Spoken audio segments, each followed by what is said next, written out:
بسم اللہ الرحمن الرحیم۔ حضور نبی اکرم صلی اللہ تعالیٰ علیہ وآلہ وسلم نے فرمایا ہے کہ اللہ رب العزت نے ارشاد فرمایا، حدیث قدسی ہے، جو بندہ زمین پر جس طرح میرا ذکر کرتا ہے میں عرش پر اسی طرح اس کا ذکر کرتا ہوں۔ اب بندہ ذکر کرتا ہے اپنے حال، اپنے مرتبے کے مطابق، اور جب اللہ ذکر کرتا ہے تو وہ اپنے مرتبے اور اپنی شان کے مطابق ذکر کرتا ہے۔ مگر فرمایا کہ اگر بندہ زمین پر میرا ذکر تنہا کرتا ہے، تنہا، دونوں طرح ذکر کرنے کی اجازت ہے اور حکم ہے، خفی بھی اور جلی بھی، بالسر بھی بالجہر بھی، فرد کے لیے بھی اور جماعت کے لیے بھی، سب کے لیے۔ فرمایا جو شخص میرا ذکر تنہا کرتا ہے میں عرش پر اس کا ذکر تنہا کرتا ہوں۔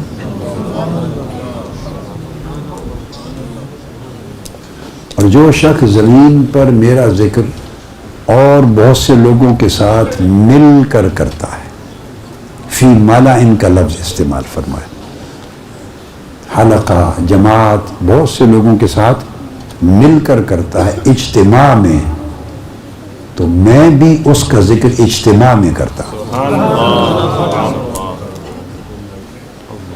اب زمین پر اگر ہم اجتماع میں اللہ کا ذکر کریں گے تو اجتماع کن لوگوں کا ہوگا؟ ہم ہی لوگ ہیں نا، جیسے آپ لوگ، ہم لوگ بیٹھے ہیں، تو ہم لوگوں کے اجتماع میں ذکر کریں گے، اور اللہ پاک جب اجتماع میں اس بندے کا ذکر کرتا ہے تو وہاں اجتماع عرش پر کس کا ہوگا؟ وہ ملائکہ کا اجتماع، وہ ملائکہ کا اجتماع ہوتا ہے۔ وہاں بھی فرمایا فی مالائن، وہ بھی عرش پر ملائکہ کے اجتماع میں اللہ اپنے اس بندے کا ذکر کرتا ہے۔ اس کا مطلب یہ ہوا جو بندہ جس کی زبان پر اللہ کا نام گونجتا ہے، اللہ کی زبان قدرت پر اس بندے کا نام گونجتا ہے، اور جو آدمی اللہ کے نام کی دھوم مچاتا ہے اللہ اس کے نام کی عرش پہ دھوم مچاتا ہے۔ تو آپ نہیں چاہتے کہ آپ کے نام کی اللہ کے ہاں دھوم مچے؟ چاہتے ہیں یا نہیں؟ تو پھر کیف کے ساتھ اللہ کا، کیف کے ساتھ اللہ کا نام لیں، اللہ کا ذکر کریں۔ حکایات میں آیا ہے، کیا؟ جو اولیاء کرام، صوفیاء، عرفاء، انہوں نے اپنی کتب میں پہلے انبیاء کے زمانوں کی جو حکایات لکھی، ان میں ایک حکایت میں آیا ہے کہ ملائکہ نے عرض کیا باری تعالیٰ، تیرے ہاں تیرے بندے ابراہیم کی بڑی دھوم ہے، تو نے اس کو بڑی شانیں، بڑے مرتبے دیے ہیں، ابراہیم علیہ السلام۔ قرآن مجید میں ہے نا ذکر، اعوذ باللہ من الشیطان الرجیم، وَإِذِ ابْتَلَىٰ إِبْرَاهِيمَ رَبُّهُ بِكَلِمَاتٍ فَأَتَمَّهُنَّ۔ اس بندے کا حال دیکھیے کیا ہوگا جس کے لیے اس کا مولا کہے کہ میں نے اس کو کئی طریقوں سے آزمایا، اور مولا کہے کہ میرے بندے نے ہر بار اس آزمائش میں کامیاب ہونے کا حق ادا کر دیا۔ اتمہن، جب رب کہے اس نے سارے تقاضے پورے کر دیے، وفاداری کے، بندگی کے، ایثار کے۔ تو جب پورے کر دیے تو اس کو فرمایا اب میں تمہیں انسانیت کا پیشوا بناتا ہوں۔ بہت ساری کتب میں اولیاء کرام اور صوفیاء اعظام نے اس کو بیان کیا. عرض کیا باری تعالیٰ تیرے ہاں تیرے بندے ابراہیم کی بڑی دھوم ہے، تو اگر ہمیں اجازت دے تو ہم میں سے کوئی جا کے اس کو آزمائے تو صحیح کہ اس کی وفاداری اور تابعداری اور اس کی محبت تیرے ساتھ کیسی ہے. اللہ پاک نے فرمایا ایک فرشتے کو جاؤ آزما لو. فرشتہ گیا. ابراہیم علیہ السلام کے پاس ریوڑ تھا، بکریوں کا ریوڑ تھا.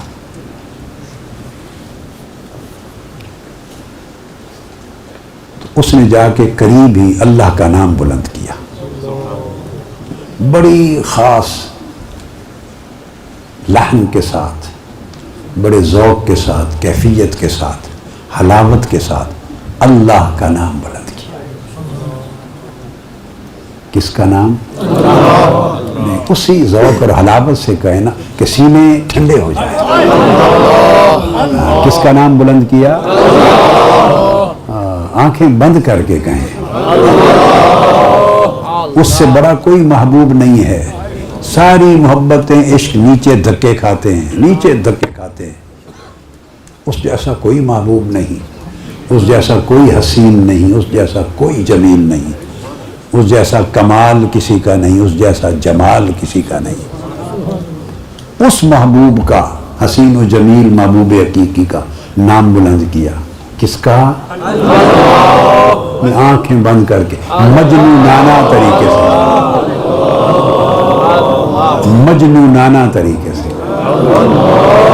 اللہ کا نام بلند کیا. تو جب خوبصورت انداز سے نام بلند کیا، ابراہیم علیہ السلام کے کانوں میں آواز آئی، آپ طرف اٹھے.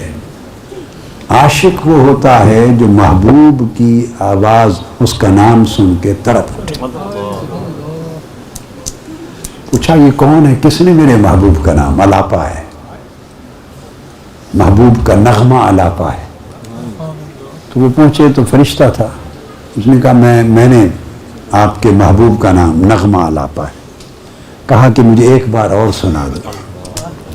اس نے کہا پہلی بار تو میں نے اپنے شوق سے نام لیا، اب آپ یہ معروف حکایت ہے، میں آپ کے ذوق کے لیے سنی. میں نے کئی بار بڑے پچھلے قریبی سالوں میں تو نہیں، مگر ممکن ہے 10-15 سال یا 20 سال قبل کے خطابات میں نے 2-1 بار 3 بار بیان کی ہے. 10-15-20 سال قبل، ابھی قریب 10 سال میں مجھے یاد نہیں آتا کہ یہ حکایت بیان کی ہے.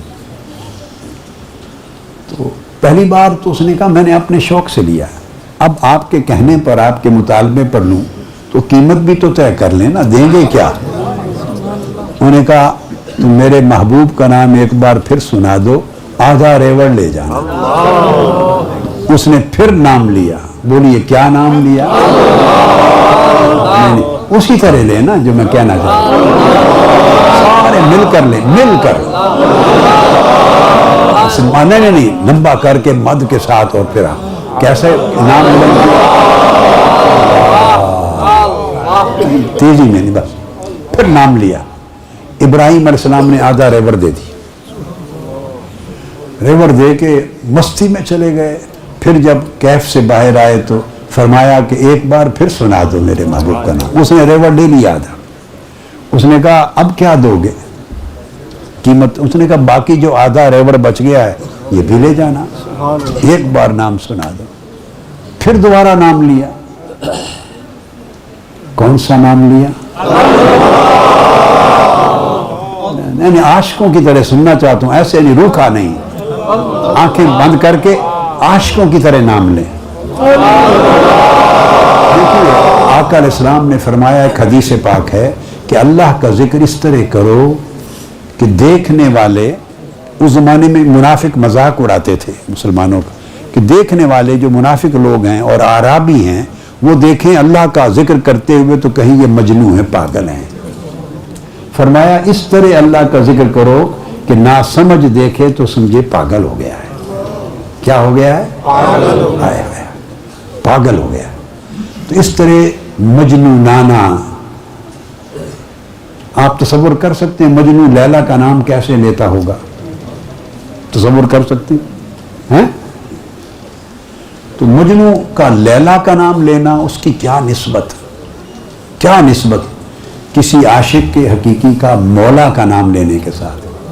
تو پھر نام لیا آپ نے، بقیہ ریور بھی دے دیا۔ پھر جب عالم مستی سے پھر دوبارہ رجوع کیا تو فرمانے لگے ایک بار پھر لے لو، نام سنا دو۔ اس نے کہا اب تو آپ کے پاس بچا ہی کچھ نہیں، اب کیا دو گے؟ تو فرمایا اس کے لیے اس ریور کی رکھوالی کرنے والا چرواہا بھی تو چاہیے نا، مجھے نوکر بنا کے لے جاؤ، میں تمہارے ریور کی رکھوالی کروں گا، مجھے میرے مولا کا نام سناتے رہنا۔ آپ سمجھیں نا بات کو؟ اللہ کا ذکر کریں تو عاشقوں کی طرح ذکر ہونا چاہیے، جیسے عاشق اور بیتاب ہے، تڑپتا ہے، اس طرح ذکر کرتا ہے۔ اور بس آخری ایک نقطہ اس کے ساتھ وہ یہ کہ اللہ پاک نے یہ پورا مکان بنایا ہے ہمارے جسم کا، ہمارے جسم کا مکان بنایا ہے ہمارے لیے، بولیے اس مکان میں مختلف شعبے رکھے ہیں، آنکھیں رکھی ہیں ہم دیکھتے ہیں، کان رکھے ہیں ہم سنتے ہیں، زبان رکھی ہے ہم بولتے ہیں چکھتے ہیں، ہاتھ پاؤں اعضاء، سارا مکان بنایا ہمارے لیے۔ مگر اس مکان کے اندر اس نے ایک کوٹھا بنایا ہے، اس مکان کے اندر ایک حجرہ بنایا ہے، وہ صرف اپنے لیے، وہ صرف اپنے لیے۔ وہاں وہ بندے سے کہتا ہے کہ میں نے بنایا تو اپنے لیے ہے، کیا تو اس کو ایسا کرتا ہے کہ میں اس میں رہوں؟ کیا تو اس کوٹھے کو، اس کمرے کو اتنا صاف ستھرا، روشن، خوبصورت، آپ خوبصورت کسی مہمان کے لیے جس سے آپ کو بڑی محبت ہو، بڑی تعظیم ہو، تکریم ہو، وہ آپ کے گھر اگر مہمان آئے تو آپ تصور کریں نا کہ آپ کمرے کو اس کے لیے کیا کیا نہیں کرتے۔ آپ کارپٹ بچھاتے ہیں، خوبصورت کپڑے بچھاتے ہیں، دائیں بائیں پھول بچھاتے ہیں، اندر سیج بچھاتے ہیں، پتہ نہیں کیا نہیں کرتے، جو کچھ آپ سے ہو پڑتا ہے وہ کرتے، جان بچھا دیتے۔ ایک مہمان آتا ہے، ٹھیک ہے، وہ کتنا خوش نصیب ہوگا جس کے گھر کے اس کمرے میں مولا آنا چاہے، اس کے لیے دل کی سیج کیسے بچھائیں گے؟ وہ پاک ہے ان سیجوں سے، وہ پاک ہے کمروں اور بستروں سے۔ وہ فرماتا ہے کہ مجھے زمین و آسمان کی ساری کائنات سمو نہیں سکتی اپنے اندر، مگر مومن کا دل مجھے سمو لیتا ہے، مومن کا دل سمو لیتا ہے، یاد کے ساتھ، اپنے ذکر کے ساتھ، اپنی محبت کے ساتھ، اپنی معرفت کے ساتھ، اپنی لگن کے ساتھ۔ اور یہ کہ میں تمہارے دل میں آتا ہوں، رہتا ہوں، پھر جس دل میں مولا آ جائے وہ ہزارہ کعبوں سے ایک دل بہتر ہو جاتا ہے،